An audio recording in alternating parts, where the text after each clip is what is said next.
Cruzoé, uma ilha no jornalismo.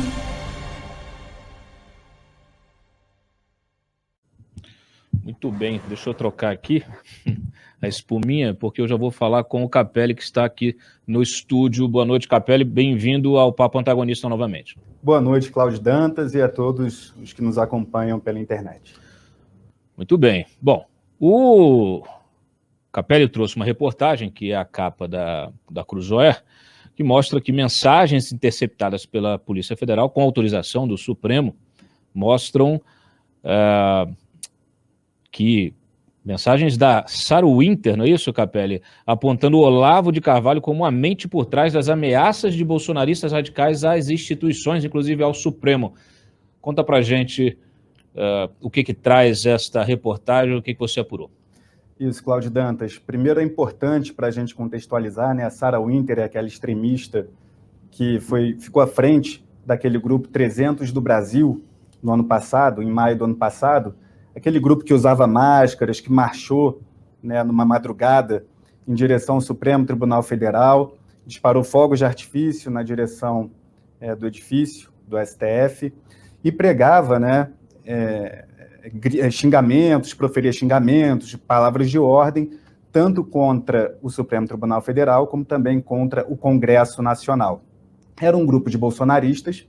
Naquela época, o presidente Jair Bolsonaro estava numa situação bastante complicada politicamente, sofrendo vários reveses na justiça e também com uma ameaça de impeachment. É importante lembrar que ele ainda não havia cedido ao Centrão, então ele era ameaçado pelo Congresso, também havia muitas decisões contrárias. Na reportagem de hoje da Cruzoé, o que a gente mostra é que Olavo de Carvalho, guru do bolsonarismo, que inclusive deixou o Brasil às pressas, né, no mês passado, em novembro, porque sabia que a Polícia Federal estava investigando ele, que o Olavo de Carvalho, na verdade, era o mentor por trás do acampamento do 300 do Brasil e orientava a Sarah Winter. Esse é o gancho que a gente traz na reportagem de hoje, Cláudio. Muito bem. Essas mensagens, elas foram obtidas em qual inquérito exatamente? É o inquérito das fake news, são mensagens de abril do ano passado, um mês antes de o acampamento dos 300 do Brasil ser instalado em Brasília, na Praça dos Três Poderes, antes dessas manifestações radicais surgirem.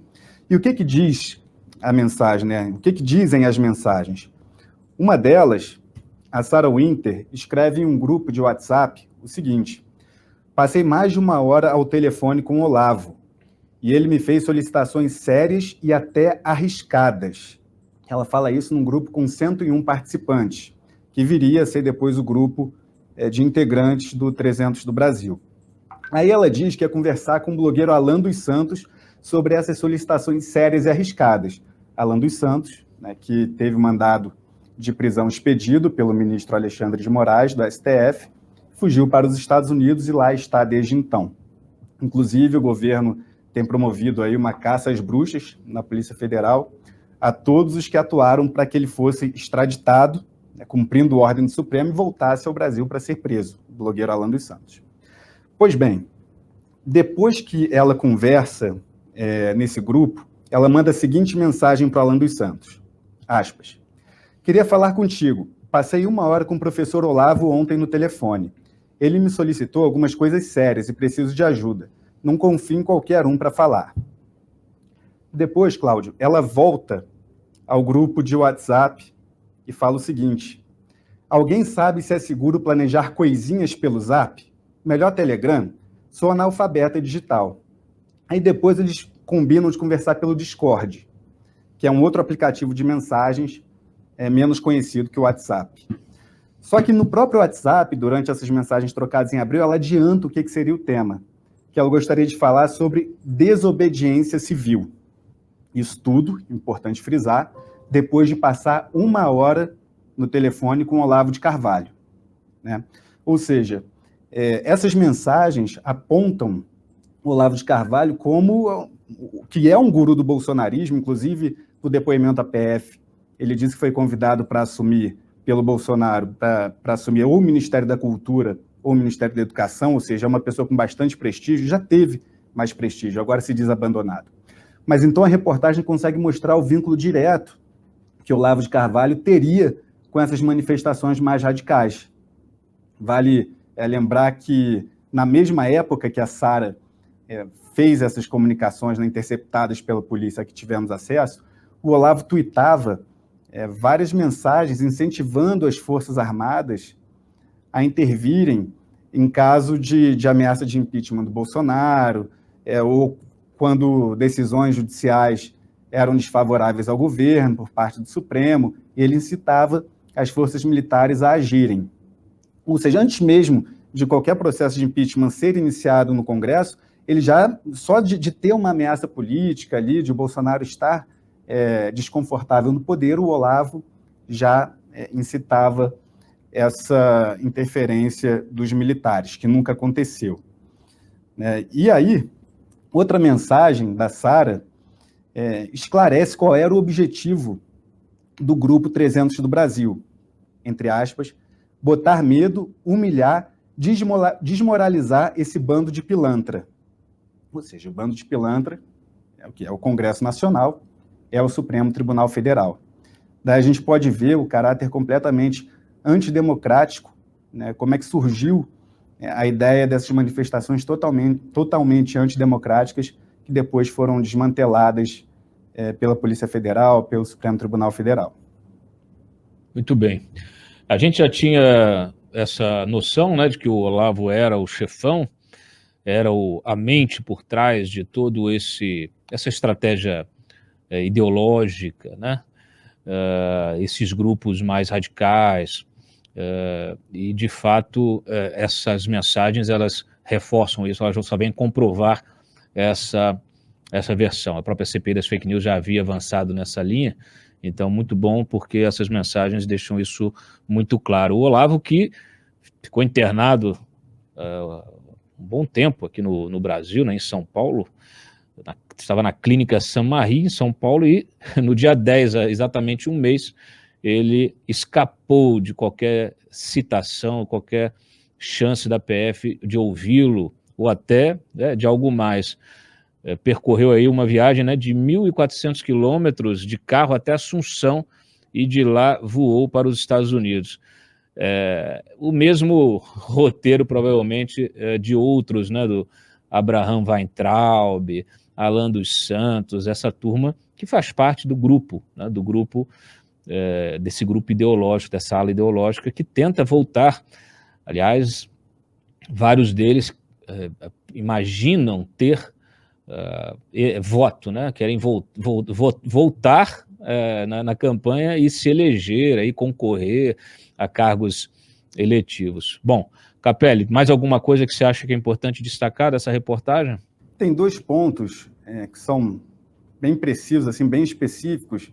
O primeiro é que a Sara Winter, nas mensagens, ela procura, também depois de falar com o Olavo de Carvalho, ela procura o Luciano Hang, empresário que é dono da Avan, né, que é o mesmo empresário que o Alan dos Santos procurou. Alan dos Santos também mantinha conversas com o Olavo, também procurou apoio financeiro do Luciano Hang para o blog dele, o canal Terça Livre. E a Sara procurou o apoio do Luciano Hang para o acampamento dos 300, ou seja, parece que há ali uma indicação, né, para que ele seja procurado para fazer esse apoio, esse apoio financeiro para aliados do governo. E o outro ponto é que também, em uma mensagem em 2019, meados de 2019, a Sara Winter diz que estava muito próxima, entre aspas, da deputada federal Bia Kicis, hoje presidente da Comissão de Constituição e Justiça, a mais importante da Câmara dos Deputados, a deputada federal Bia Kicis. Em depoimento à Polícia Federal, a Bia Kicis negou que fosse próxima da Sara Winter, disse que teve com ela em ocasiões pontuais, mas fica o registro, então, da Sara Winter falando numa mensagem trocada com um amigo no WhatsApp, que estava bem próxima da deputada federal Bia Kicis. Agradeço a tua presença aqui no Papo Antagonista, Capelli. Um abraço, sempre uma honra. Muito bem, então está aí a reportagem do Paulo Capelli, o guru incendiário. A Cruzoé também traz uma outra matéria importante do Fábio Leite, intitulada Tudo Mais do que Dominado. O Bolsonaro queria, o Bolsonaro conseguiu. O governo avança sem limites em sua estratégia de dominar os órgãos de investigação e controle. O plano é se proteger e agora também proteger seus aliados enrolados, né? Então tá aqui Receita, COAF, PF, tudo dominado. Vale a pena dar uma lida nesta reportagem do Fábio. Também Maranhãozinho é só o começo, né? Uma outra reportagem aqui também da Ana Viriato, mostrando que o deputado do PL, que foi flagrado, né, pela Polícia Federal com maços de dinheiro nas mãos, é apenas um dos muitos aliados enrolados que estarão no palanque de Jair Bolsonaro na campanha do ano que vem. E aí a reportagem mostra quem são. Eu não vou dizer, você vai ter que ler, né? Se você não é assinante, você vai ter de assinar a revista. E também aqui, olha, promessas ao vento, reportagem também do Duda Teixeira, falando da Cúpula pela Democracia, né, organizada aí pelo Joe Biden, com discursos de líderes antidemocráticos como Bolsonaro, que acabaram sendo recebidos com indiferença, né, e o recado das potências ocidentais contra o autoritarismo já está dado.